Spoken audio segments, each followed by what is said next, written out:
विश्वोदयस्थितिलयो नियतिप्रदाय ज्ञानप्रदाय विबुधासुरसौख्यदुःखसत्कारणाय वितताय नमो नमस्ते।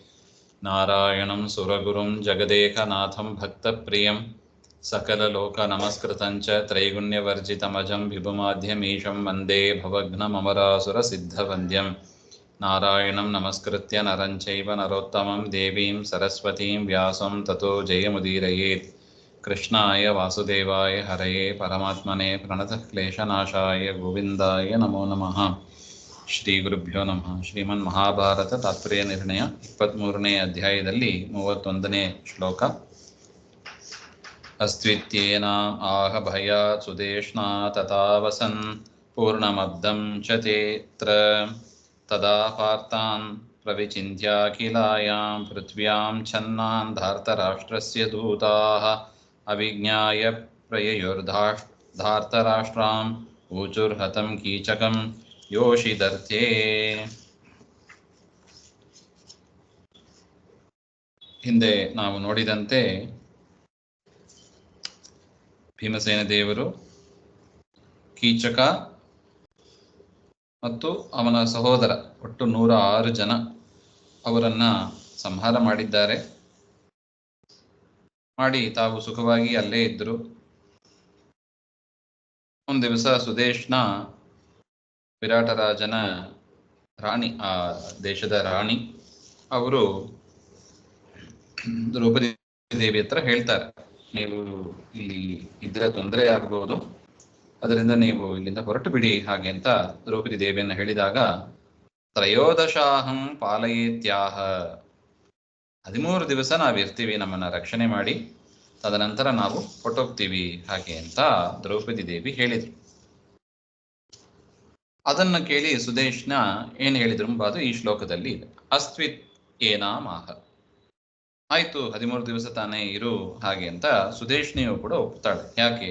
ಭಯಾತ್, ಇನ್ನೇನಾರು ಇಲ್ಲ ಅಂತ ಎದುರಾಡಿದರೆ ಏನ್ ಮಾಡ್ತಾರೋ ಏನೋ ಹಾಗೆಂಬ ಒಂದು ಭಯದ ವಾತಾವರಣ ಬಂದೋಯ್ತು ಸುದೇಶ್ನಿಗೆ. ಅದರಿಂದ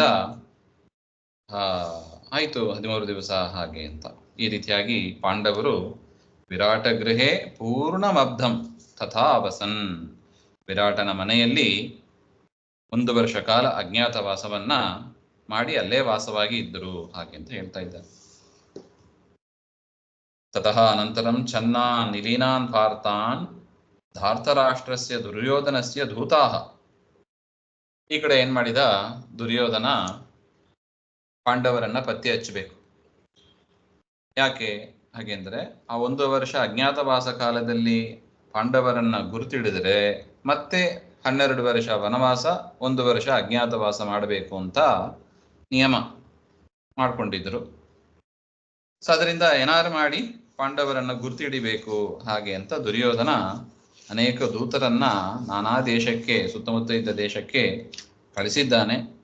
ಅಖಿಲಾಯಾಮ್ ಪೃಥಿವ್ಯಾಂ, ಇಡೀ ಭೂಮಂಡಲ ಕಳಿಸಿದ್ದಾನೆ ಹುಡುಕ್ಬೇಕು ಹಾಗೆ ಅಂತ. ಅವಿಜ್ಞಾಯ, ಅದರ ಆ ದೂತರಿಗೆ ಪಾಂಡವರು ಸಿಕ್ಕೇ ಇಲ್ಲ, ಪಾಂಡವರು ಎಲ್ಲಿದ್ದಾರೆ ಅಂತ ಗುರ್ತೇ ಸಿಕ್ಕಿಲ್ಲ. ಬಂದು ಧಾರ್ತರಾಷ್ಟ್ರಂ ದುರ್ಯೋಧನಂ ಪ್ರತಿ ಪ್ರಯಯುಹು, ಎಲ್ಲರೂ ಬಂದು ಧೃತರಾಷ್ಟ್ರ ದುರ್ಯೋಧನ ಹತ್ರ ಬಂದು ಹೇಳ್ತಾರೆ, ಈ ರೀತಿಯಾಗಿ ಹುಡುಕಿದೀವಿ, ಪಾಂಡವರು ಎಲ್ಲೂ ಸಿಕ್ಕಿಲ್ಲ ಹಾಗೆ ಅಂತ. ಇದಕ್ಕೆ ಕಾರಣ ನಾವು ಹಿಂದೆ ನೋಡಿದಂತೆ ಒಂದು ದುರ್ಗಾದೇವಿಯ ಪ್ರಸಾದ, ಕೃಷ್ಣನ ಅನುಗ್ರಹ, ತದನಂತರ ದುರ್ಗಾದೇವಿಯ ಪ್ರಸಾದ. ದುರ್ಗಾದೇವಿಯ ಸ್ತೋತ್ರ ಮಾಡಿ ಹೊರಡ್ತಾರೆ. ಪ್ರತ್ಯಕ್ಷಲಾಗಿ ದುರ್ಗಾದೇವಿ ಹೇಳ್ತಾರೆ, ನೀವು ಇರೋದು ಯಾರಿಗೂ ಗೊತ್ತಾಗೋದಿಲ್ಲ ಹಾಗೆ ಅಂತ. ಅಷ್ಟು ಮಾತ್ರ ಅಲ್ಲ, ಯಕ್ಷ ಪ್ರಶ್ನೆ ಸಂದರ್ಭದಲ್ಲಿ ನಾವು ನೋಡ್ತೀವಿ, ಯಮದೇವರು ಕೂಡ ವರವನ್ನು ಕೊಡ್ತಾರೆ, ಯಾರು ನಿಮ್ಮನ್ನು ಗುರುತಿಸೋದಿಲ್ಲ ಹಾಗೆ ಅಂತ. ಆ ಪರಮಾತ್ಮನ ಅನುಗ್ರಹದಿಂದ ಪಾಂಡವರು ನಿರ್ವಿಘ್ನವಾಗಿ ಮಾಡಿದರು. ಅದರಿಂದ ಯಾವ ದೂತರಿಂದಲೂ ಕೂಡ ಗುರುತಿಸ್ಲಿಕ್ಕೆ ಆಗಲಿಲ್ಲ. ಆದ್ರೆ ಆ ದೂತರೆಲ್ಲ ಬಂದು ಒಂದು ಸುದ್ದಿಯನ್ನು ಹೇಳಿದ್ರು, ಯೋಷಿದರ್ತೆ ಸ್ತ್ರೀ ನಿಮಿತ್ತಂ ಹತಂ ಕೀಚಕಂ ಊಚುಹು. ಯಾವುದೋ ಒಂದು ಸ್ತ್ರೀ ನಿಮಿತ್ತವಾಗಿ ಕೀಚಕ ಮರಣವನ್ನು ಹೊಂದಿದ್ದಾನೆ ಹಾಗೆ ಅಂತ ಅಷ್ಟು ಸುದ್ದಿಯನ್ನು ಹೇಳಿದ್ರು ದೂತರು. ಇನ್ನೇನು ಸುಳಿವು ಸಿಕ್ಕಿಲ್ಲ ಅವರಿಗೆ.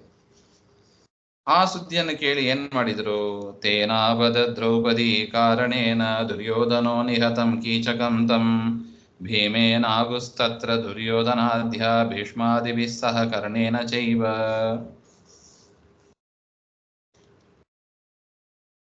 ದುರ್ಯೋಧನನಿಗೆ ಫ್ಲಾಶ್ ಆಯ್ತು, ಕೀಚಕ ಸಂಹಾರ ಆಗಿದ್ದಾನೆ, ಯಾವುದೋ ಸ್ತ್ರೀ ನಿಮಿತ್ತ ಅಂತ ಹೇಳಿದ ಕೂಡಲೇ ಗೊತ್ತಾಯ್ತು ಆ ಸ್ತ್ರೀ ದ್ರೌಪದಿಯೇ ಆಗಿರಬೇಕು ಹಾಗೆ ಅಂತ. ದ್ರೌಪದಿ ಕಾರಣೇನ ತಮ್ ಮತ್ತು ಅಂತಹ ಕೀಚಕನನ್ನ ಸಂಹಾರ ಮಾಡುವ ಭಾರಿ ಬಲಿಷ್ಠ ಅಂತ ಖ್ಯಾತಿ, ಅಂತಹ ಬಲಿಷ್ಠನಾದ ಕೀಚಕನನ್ನ ಸಂಹಾರ ಮಾಡಬೇಕು ಅಂದ್ರೆ ಭೀಮಸೇನ ದೇವರೇ ಆಗಿರಬೇಕು ಅಂತ ಅವನು ಊಹೆಯನ್ನು ಮಾಡ್ತಾನೆ. ಅದರಿಂದ ಈಗ ಪತ್ತೆ ಹಚ್ಚಬೇಕು, ಇದು ಗೆಸ್ ಮಾಡಿದ್ದಷ್ಟೇ, ಇದು ಕನ್ಫರ್ಮ್ ಆಗಬೇಕಲ್ಲ. ಅದರಿಂದ ದುರ್ಯೋಧನಾದ್ಯಾಹ, ದುರ್ಯೋಧನ ಮೊದಲಾದವರು, ಭೀಷ್ಮ ಮೊದಲಾದವರು ಎಲ್ಲರೂ ಕೂಡ ಕರ್ಣನಿಂದ ಕೂಡಿಕೊಂಡು ವಿರಾಟ ನಗರಂ ಪ್ರತ್ಯಗುಹು, ವಿರಾಟ ನಗರವನ್ನು ಕುರಿತು ಅವರು ಹೋದರು ಹಾಗೆಂತ ಹೇಳ್ತಾರೆ. ಅಗ್ರೇಯೋ ತತ್ರ ಯೋದ್ಧುಂ ಸುಶರ್ಮ ಸಗಾ ವಿರಾಟಸ್ಯ ಸಮಾಜಹಾರ ಶ್ರುತ್ವಾ ವಿರಾಟೋನುಯಯೋ ಸಸೇನ ತಂ ಪಾಂಡವಾಶ್ಚಾನುಯಯುರ್ವಿನಾರ್ಜುನಂ. ಈ ರೀತಿಯಾಗಿ ದುರ್ಯೋಧನ, ಭೀಷ್ಮ ಮೊದಲಾದವರು, ಕರ್ಣ ಮೊದಲಾದವರು ಎಲ್ಲರೂ ಯುದ್ಧಕ್ಕೆ ಬರ್ತಾ ಇದ್ದಾರೆ ವಿರಾಟ ನಗರಕ್ಕೆ. ಅದರಲ್ಲಿ ಸುಶರ್ಮ ಅಗ್ರೇ ಪುರತಃ ಯೋದ್ಧುಂ ಯಯೌ.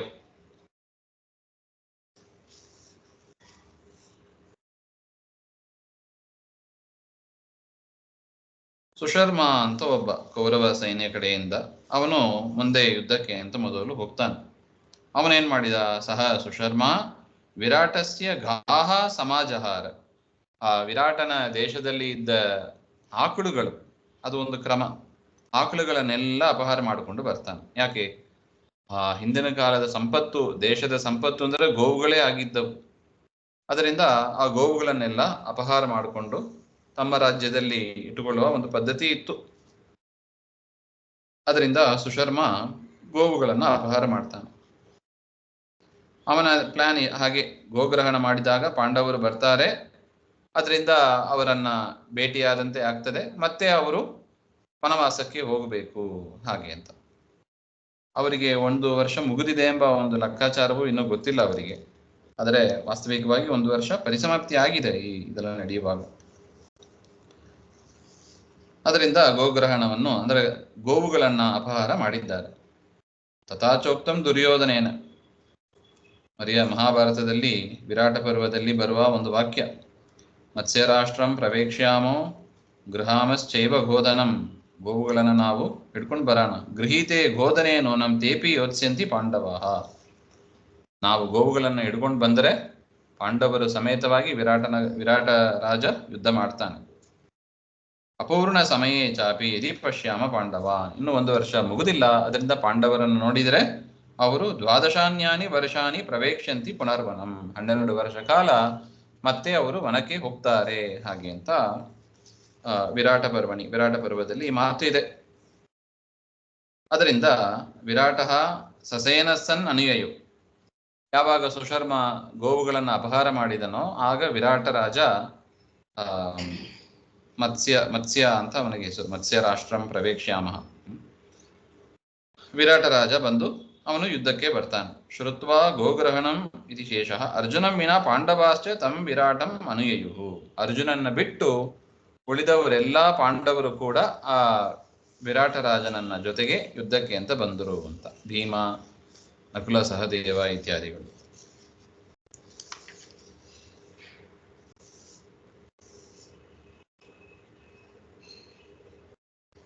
ವಿಜಿತ್ಯ ಸಂಖ್ಯೆ ಜಗೃಹೇ ವಿರಾಟಂ ತದಾ ಸುಶರ್ಮಾ ತಮಯಾ ದೃಕೋದರಃ ಸತಸ್ಯ ಸೇನಾ ವಿನಿಹತ್ಯ ಮಾತ್ಸ್ಯಂ ವಿಮೋಚ್ಯ ಜಗ್ರಾಹ ಸುಶರ್ಮರಾಜಂ ಯುಧಿಷ್ಠಿರೋ ಮೋಚಯಾಮಾಸ ತಂ ಚ ತಥೋ ರಾತ್ರೋ ನ್ಯವಸನ್ ಬಾಹ್ಯತಸ್ತೆ. ಆಗ ಯುದ್ಧ ಆಗ್ತದೆ. ಆ ಯುದ್ಧದಲ್ಲಿ ಸುಶರ್ಮ ವಿರಾಟಂ ವಿಜಿತ್ಯ, ವಿರಾಟನನ್ನ ಗೆಲ್ತಾನೆ ಸುಶರ್ಮ. ಯದಾ ಜಗೃಹೇ ತದಾ ಸುಶರ್ಮಾನಂ ವೃಕೋದರಃ ಆಯಾತ್, ಯಾವಾಗ ವಿರಾಟನನ್ನ ಗೆದ್ದನೋ ಸುಶರ್ಮ, ಆಗ ಆ ಸುಶರ್ಮನ ಜೊತೆಗೆ ಯುದ್ಧ ಮಾಡಲು ವೃಕೋದರ ಭೀಮಸೇನ ದೇವರು ಬರ್ತಾರೆ. ಸಹ ಭೀಮಸೇನ ತಸ್ಯ ಸೇನಾ ವಿನಿಪಾತ್ಯ ಮಾತ್ಸ್ಯಂ ವಿರಾಟಂ ವಿಮೋಚ್ಯ ಸುಶರ್ಮರಾಜಂ ಜಗ್ರ, ಭೀಮಸೇನ ದೇವರು ಆ ಸೈನ್ಯ ಸುಶರ್ಮನ ಸೈನ್ಯ ಎಲ್ಲವನ್ನು ಬೀಳಿಸಿ ವಿರಾಟ ರಾಜನನ್ನು ಕೂಡ ಬಂಧನದಿಂದ ಬಿಡುಗಡೆ ಮಾಡಿಸಿ ಸುಶರ್ಮ ರಾಜನ್ ಜಗ್ರಾಹ. ಸುಶರ್ಮನನ್ನ ಬಂಧನದಲ್ಲಿ ಭೀಮಸೇನ ದೇವರು ಇಟ್ಟರು. ಕೌರವರ ಕಡೆಯಿಂದ ಬಂದವ ಸುಶರ್ಮ, ಅವನನ್ನ ಭೀಮಸೇನ ದೇವರು ಬಂಧನ ಮಾಡಿದರು. ಯುಧಿಷ್ಠಿರ ತಂ ಸುಶರ್ಮಾನು ಮೋಚಯಾಮಾಸ. ಯುಧಿಷ್ಠಿರ ಸುಶರ್ಮನನ್ನ ಬಿಡುಗಡೆ ಮಾಡಿಬಿಟ್ಟ, ಬಂಧನ ಮಾಡಲಿಲ್ಲ. ಬಿಟ್ಟುಬಿಡಿ ಹಾಗಂತ ಹೇಳ್ತಾನೆ, ಅವರು ಕೂಡ ಬಿಟ್ಟು ಬಿಡ್ತಾರೆ. ತತಃ ಸುಶರ್ಮ ಮೋಚನಾನಂತರಂ ತೇ ಪಾಂಡವಾ ಬಾಹ್ಯತಃ ಪುರಾತ್ ಬಹಿಃ ರಾತ್ರು ನ್ಯವಸನ್. ಆ ಸುಶರ್ಮನ ಬಿಟ್ಟ ಮೇಲೆ ಪಾಂಡವರು ಊರಿನ ಒಳಗೆ ಬಂದಿಲ್ಲ, ಊರಿನ ಬಾಹ್ಯ ಹೊರಗೆ ಆ ರಾತ್ರಿಯಲ್ಲಿ ಅಲ್ಲೇ ವಾಸ ಮಾಡಿಕೊಂಡಿದ್ದರು ಅಂತ. ಇಲ್ಲಿ ಎಲ್ಲರೂ ಅಂದ್ರೆ ಅದೇ ಅರ್ಜುನನ ಬಿಟ್ಟು ಅಂತ ಹಿಂದೆ ಹೇಳಿದ್ದಾರೆ. ಹಾಗೇನಾಯ್ತು? ತಥೋಪರ ದಿನೇ ಸರ್ವೇ ಭೀಷ್ಮ ದ್ರೋಣ ಪುರಸ್ಸರಾಹ ರಹಿತಂ ಕೀಚಕೈ ಮಾತ್ಸ್ಯಂ ಶಕ್ಯಂ ಅಥವಾ ಅಭಿನಿರ್ಯಯುಃ. ತತಃ ಯುದ್ಧ ದಿನಾತ್ ಅಪರೇ ದಿನೇ, ಯಾವಾಗ ಸುಶರ್ಮನ ಜೊತೆಗೆ ಯುದ್ಧ ಆಯಿತೋ ಅದಕ್ಕೆ ಮಾರನೇ ದಿವಸದಲ್ಲಿ ಭೀಷ್ಮ ದ್ರೋಣ ಪುರಸ್ಸರಾಹ, ಭೀಷ್ಮ ದ್ರೋಣ ಇವೇ ಮೊದಲಾದವರು ಎಲ್ಲರೂ ಕೂಡ ಯುದ್ಧಕ್ಕೆ ಅಂತ ಬಂದರು. ಅಲ್ಲ, ಇಷ್ಟು ವರ್ಷ ಯಾಕೆ ಯುದ್ಧಕ್ಕೆ ಬಂದಿಲ್ಲ ಹಾಗೆ ಅಂದ್ರೆ ಕೀಚಕನ ಭಯ ಇತ್ತಂತೆ. ಭೀಷ್ಮ ದ್ರೋಣಾದಿಗಳು ಬಂದಿಲ್ಲ, ಯಾಕೆ? ಕೀಚಕನನ್ನು ಎದುರಿಸೋದು ಆಗೋದೇ ಇಲ್ಲ ಹಾಗೆ ಎಂಬ ಭಯದಿಂದ ಈ ಮತ್ಸ್ಯ ದೇಶಕ್ಕೆ, ವಿರಾಟ ನಗರಕ್ಕೆ ಅವರು ಯುದ್ಧ ಮಾಡಲಿಲ್ಲ. ಯಾವಾಗ ಭೀಮಸೇನ ದೇವರಿಂದ ಕೀಚಕ ಹತನಾದನೋ ಆಗ ಆ ಭೀಷ್ಮ ದ್ರೋಣಾದಿಗಳೆಲ್ಲರೂ ಕೂಡ ಯುದ್ಧಕ್ಕೆ ಅಂತ ಬಂದರು. ಮಾತ್ಸ್ಯಂ ವಿರಾಟಂ ಶಕ್ಯಂ ಮತ್ವ, ಕೀಚಕ ಇಲ್ಲದೇ ಇದ್ದದ್ದರಿಂದ ಆ ವಿರಾಟನ ಜೊತೆಗೆ ಯುದ್ಧವನ್ನು ಮಾಡಬಹುದು ಹಾಗೆ ಅಂತ ಬಂದರು. ಆ ವಿರಾಟನನ್ನ ಹಿಡಿಬೇಕು ಅಂತ ಬಂದರು. ಕೀಚಕಸ್ಯ ಹಿಡಿಂಬಸ್ಯ ಬಕ ಕಿರಿಮೀರಯೋರಪಿ ಜರಾಸಂಧಸ್ಯ ನೃಪತೇಃ ಕಂಸಾದೀನಾಂ ಚ ಸರ್ವಶಃ ನ ಬಾಧನಾಯ ಭೀಷ್ಮಾದ್ಯಾಃ ಅಭಿಷೇಕೋ ಕಥಂಚನ ತಸ್ಮಾತ್ ಕೀಚಕಂ ಶಾಂತಂ ಶ್ರುತ್ವಾ ಮಾತ್ಸ್ಯಂ ಯಯುರ್ಯುಧೇ. ಆಚಾರ್ಯರು ಒಂದು ನಿರ್ಣಯವನ್ನು ಇಲ್ಲಿ ಹೇಳ್ತಾ ಇದ್ದಾರೆ. ಮತ್ಸ್ಯರಾಜ ವಿರಾಟ ರಾಜನನ್ನ ಭೀಷ್ಮಾದಿಗಳು ಹಿಡಿಬಹುದು ಅಂತ ಆದರೆ ಪೂರ್ವಂ ಕಥಂ ನ ಶಕ್ಯ, ಹಿಂದೆ ಯಾಕೆ ಮಾಡಲಿಲ್ಲ ಹಾಗೆ ಅಂತ ಒಂದು ಪ್ರಶ್ನೆ. ಅದಕ್ಕೆ ಹೇಳ್ತಾ ಇದ್ದಾರೆ, ಕಂಸಾದೀನಾಂ ಸರ್ವಶಃ ಕೀಚಕಾದೀನಾಂ ನ ಶೇಕು.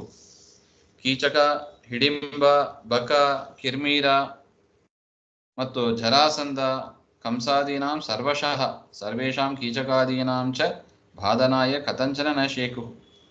ಈ ಭೀಷ್ಮಾದಿಗಳೆಲ್ಲ ಈ ಯಾರ್ಯಾರ ಹೆಸರು ಹೇಳಿದ್ರಲ್ವಾ, ಹಿಡಿಂಬ, ಬಕ, ಕಿರ್ಮೀರ, ಇವರು ಯಾರನ್ನು ಕೂಡ ಜರಾಸಂಧ ಅವರನ್ನೆಲ್ಲ ಹಿಡಿಲಿಕ್ಕಾಗ್ಲಿಲ್ಲವಂತ ಭೀಷ್ಮಾದಿಗಳಿಂದ. ಬಾಧನಾಯ ಕಥಂಚನ ನೇಶೇಕು ತಸ್ಮಾತ್ ಭೀಮಾದ್ಯಾಹ ಕೀಚಕಂ ಶಾಂತಂ ಮೃತಂ ಇತ್ಯರ್ಥ.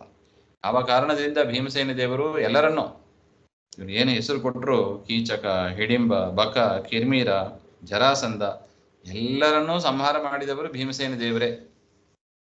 ಅದರಿಂದ ಆ ಕೀಚಕ ಮುಂತಾದ ಆ ಶತ್ರುಗಳ ಭಯ ಇಲ್ಲ. ಅದರಿಂದ ಈಗ ವಿರಾಟ ರಾಜನನ್ನ ಜೊತೆಗೆ ಯುದ್ಧ ಮಾಡಿ ಅವನನ್ನ ಬಂಧನ ಮಾಡೋಣ ಅಂತ ಭೀಷ್ಮಾದಿಗಳು ಬಂದರು ಅಂತ ಒಂದು ವಿಚಾರ.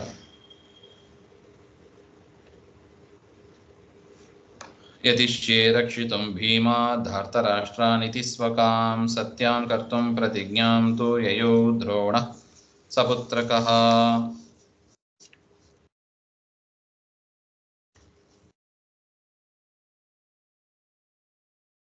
ಅಲ್ಲ, ಭೀಷ್ಮರು ಬಂದರೂ ಸರಿ, ದ್ರೋಣರು ಯಾಕೆ ಯುದ್ಧಕ್ಕೆ ಬರಬೇಕಾಗಿತ್ತು? ಅದೊಂದು ಪ್ರಶ್ನೆ. ಅದು ಏನು ಕಾರಣ ಅಂತ ಆಚಾರ್ಯರು ಹಿಂದೆನೂ ಹೇಳಿದ್ರು, ಇಲ್ಲಿ ಮತ್ತೆ ಅದನ್ನ ನೆನಪಿಸ್ತಾ ಇದ್ದಾರೆ. ಭೀಮಾ ಧಾರ್ತರಾಷ್ಟ್ರಾನ್ ರಕ್ಷಿತುಂ ಯತಿಷ್ಯೇ ಇತಿ ಸ್ವಕಾಂ ಪ್ರತಿಜ್ಞಾ. ತಾವು ಪ್ರತಿಜ್ಞೆಯನ್ನು ಮಾಡಿದ್ರಂತೆ ದ್ರೋಣರು, ಭೀಮನ ದೆಸೆಯಿಂದ ದುರ್ಯೋಧನಾದಿಗಳನ್ನು ನಾನು ರಕ್ಷಣೆ ಮಾಡ್ತೇನೆ ಅಂತ ಪ್ರತಿಜ್ಞೆ ಮಾಡಿದ್ರು. ಆ ಪ್ರತಿಜ್ಞೆಯನ್ನು ಸತ್ಯ ಮಾಡಲು ದ್ರೋಣಾಚಾರ್ಯರು ಸಪುತ್ರಕಃ ತನ್ನ ಮಗನಾದ ಅಶ್ವತ್ಥಾಮರ ಜೊತೆಗೆ ಅಲ್ಲಿಗೆ ಬಂದರು ಹಾಗೆ ಅಂತ. ಸೊ ಅದರಿಂದ ಭೀಷ್ಮರು ಯಾಕೆ ಬಂದರು, ದ್ರೋಣಾಚಾರ್ಯರು ಯಾಕೆ ಬಂದರು, ಇದೆಲ್ಲವನ್ನು ಕೂಡ ಆಚಾರ್ಯರು ತಿಳಿಸ್ತಾ ಇದ್ದಾರೆ. ಯದಿ ಯುದ್ಧಾಯ ನಿರ್ಯಾಂತಿ ಜ್ಞಾತಾ ಸ್ಯುಃ ಪಾಂಡವಾಸ್ತದಾ ನ ಚೇತ್ ವಿರಾಟಮನತಂ ನಮಯಿಷ್ಯಾಮಹೇ ವಯಂ ಇತಿ ಮತ್ವಾ ವಿರಾಟಸ್ಯ ಜಗೃಹುರ್ಗಾಸಮಂತತಃ. ಆಯ್ತು. ಈ ಕೌರವರೆಲ್ಲ ಈ ವಿರಾಟನ ಮೇಲೆ ಯಾಕೆ ಯುದ್ಧ ಮಾಡಬೇಕು ಹಾಗೆ ಅಂದ್ರೆ ಅದಕ್ಕೆ ಇನ್ನೊಂದು ಕಾರಣವನ್ನು ಹೇಳ್ತಾ ಇದ್ದಾರೆ. ಪಾಂಡವಾಹ ಯದಿ ಯುದ್ಧಾಯ ನಿರ್ಯಾಂತಿ, ಪಾಂಡವರು ಯುದ್ಧಕ್ಕಾಗಿ ಬಂದ್ರೆ ಅವರೆಲ್ಲರೂ ಗೋಪ್ಯವಾಗಿ ಒಳಗೆ ಇದ್ರೆ ಅದು ಗೊತ್ತಾಗೋದಿಲ್ಲ.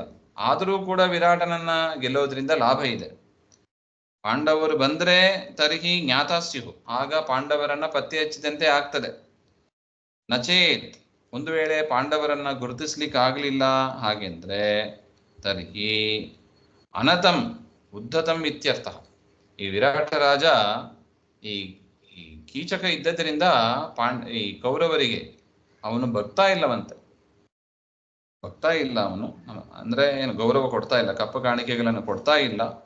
ಅದರಿಂದ ಈಗ ಏನಾದ್ರೂ ಕೀಚಕ ಸತ್ತಿದ್ದಾನೆ, ಅದರಿಂದ ಅವನನ್ನ ಬಗ್ಗಿಸಬಹುದು ಹಾಗೆ ಎಂಬ ಒಂದು ಉದ್ದೇಶದಿಂದ ಪಾಂಡವರು ಸಿಕ್ಕಿದ್ರಾಯ್ತು, ಇಲ್ಲದಿದ್ರೆ ಹೇಗಿದ್ರೂ ಕೂಡ ವಿರಾಟನನ್ನ ಬಗ್ಗಿಸಬೇಕು.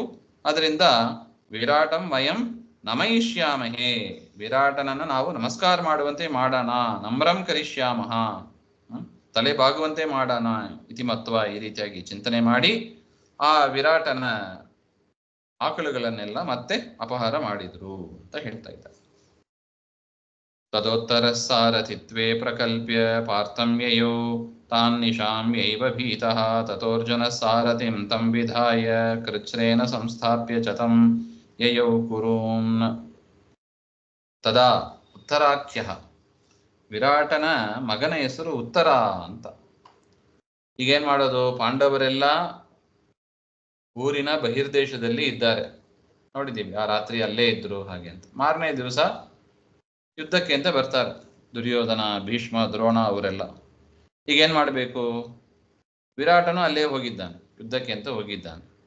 ಈಗ ವಿರಾಟ ದೇಶದಲ್ಲಿ ವಿರಾಟನ ಮಗ ಉತ್ತರ ಅಂತ ಇದ್ದಾನೆ ಮತ್ತು ಅರ್ಜುನ ಅವರು ಮಾತ್ರ ಇದ್ದಾರೆ. ಅದರಿಂದ ಆ ವಿರಾಟ ಪುತ್ರನಾದ ಉತ್ತರ ಅರ್ಜುನನನ್ನ ಸಾರಥಿಯಾಗಿ ಮಾಡಿ ಯುದ್ಧಕ್ಕೆ ಅಂತ ಹೋಗ್ತಾನೆ. ತಾನ್ ದುರ್ಯೋಧನಾದೀನ್ ನಿಶಾಮ್ಯ ದೃಷ್ಟ್ವೈವ ಭೀತಃ ಅಭೂತ್. ಅವ್ರ ಜೊತೆಗೆ ಯುದ್ಧ ಮಾಡಬೇಕು ಅಂತ ಹೊರಟ್ರೆ ದುರ್ಯೋಧನಾದಿಗಳನ್ನ ನೋಡಿಯೇ ಆ ಉತ್ತರ ಕುಮಾರ ಅಂತಲೂ ಕರೀತಾರೆ, ವಿರಾಟನ ಮಗ ಅವನು, ಭಾರಿ ಹೆದರು ಬಿಟ್ಟ ಅಂತ. ಇಂಥವ್ರ ಜೊತೆಗೆ ಹೆಂಗೆ ಯುದ್ಧ ಮಾಡೋದು ಹಾಗೆ ಅಂತ.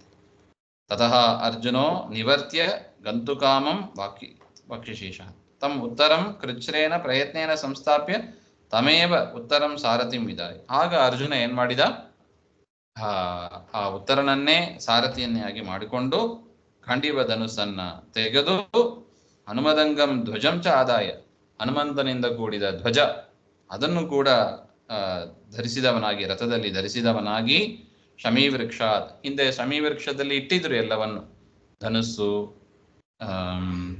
ಧ್ವಜ ಇತ್ಯಾದಿ ಎಲ್ಲವನ್ನು ಕೂಡ. ಆ ಶಮೀವೃಕ್ಷಕ್ಕೆ ಹೋಗಿ ಆಯುಧಗಳನ್ನೆಲ್ಲ ತೆಗೆದುಕೊಂಡು ಉತ್ತರ ಕುಮಾರನನ್ನ ಸಾರಥಿಯಾಗಿ ಮಾಡಿಕೊಂಡು ಅರ್ಜುನ ಯುದ್ಧವನ್ನು ಮಾಡ್ತಾನೆ. ಸದರೋ ದೇವದತ್ತ ಶಂಕ ಸಹಿತ, ಸದರಹ ಶಂಕವನ್ನು ತೆಗೆದುಕೊಂಡ ದೇವದತ್ತ ಅಂತ.